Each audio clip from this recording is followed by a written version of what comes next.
This spring I taught my advanced negotiation class. It's a class that I teach every spring.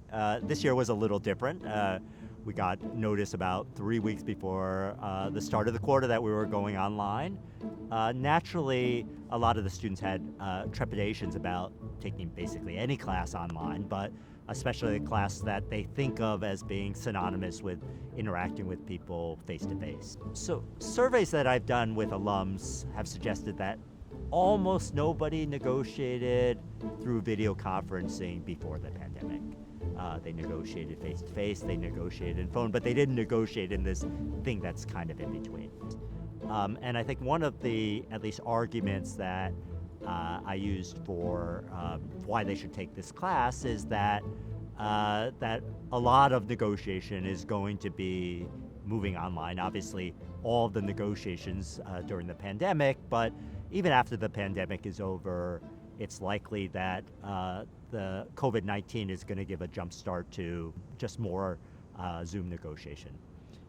One of the things I challenge the students with is thinking about how online negotiation, called Zoom negotiation, is different from face-to-face negotiation. And what that means is that there are going to be things that are better about negotiating face-to-face rather than Zoom, and there are going to be things that are probably better at about negotiating Zoom rather than face-to-face. I actually had students, as one of their final projects, to essentially write a critical essay where what they did was make sense of that experience, think a little bit about spending the quarter on Zoom negotiating and how that was different than their previous course, which they did face-to-face.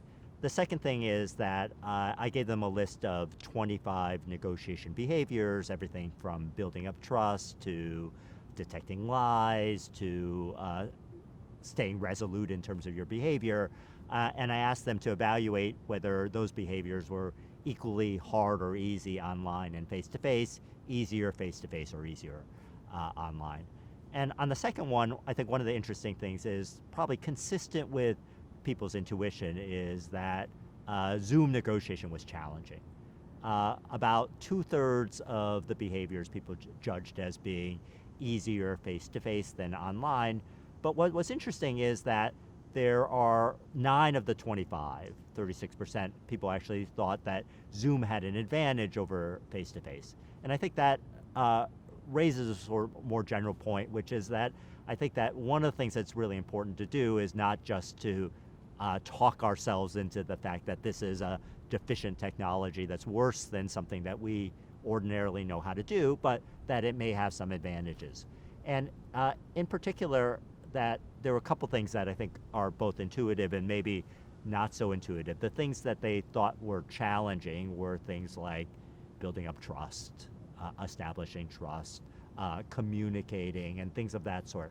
And I think it's largely because, Zoom is not something where it's easy to read body language or it's kind of hard to maintain attention and things of that sort.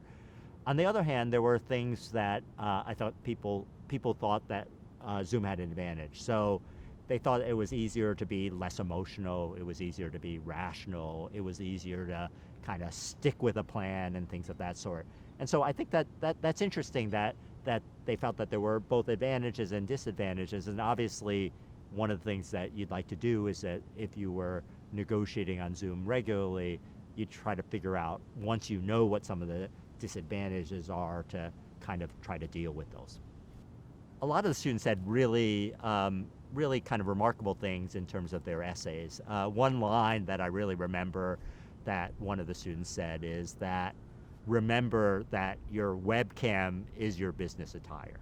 And I think that's, in some ways sort of obvious, and in some ways very profound. And I think that one of the things is that when you watch people negotiate on Zoom, there are a lot of things that, frankly, aren't as professional as we would make them if we were negotiating face-to-face. So people's cameras are looking at the wrong angle, the lighting is wrong, all kinds of things like that.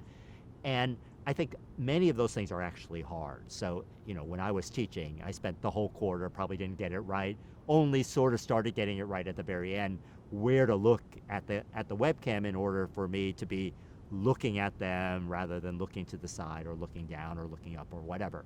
And it really requires some practice.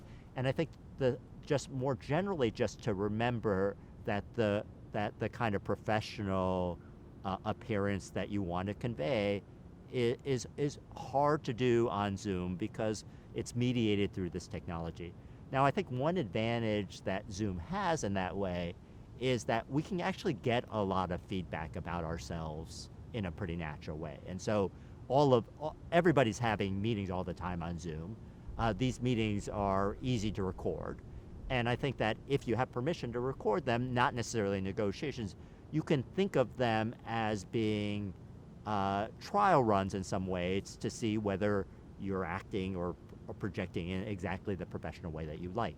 So watching these meetings, seeing how you're looking at your appearance, all those kinds of things I think are really useful. And I think that they're bits of feedback that we don't ordinarily get, and they're especially important in this kind of environment of Zoom that is largely unnatural for a lot of us.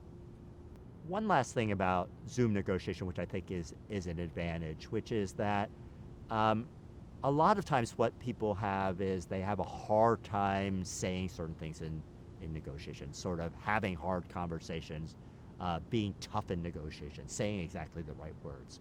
And we practice those words, we practice them. We're convinced that we're going to deliver those words in those hard moments, and then when we're there, we're nervous, we start, we give up, we sound pathetic, whatever.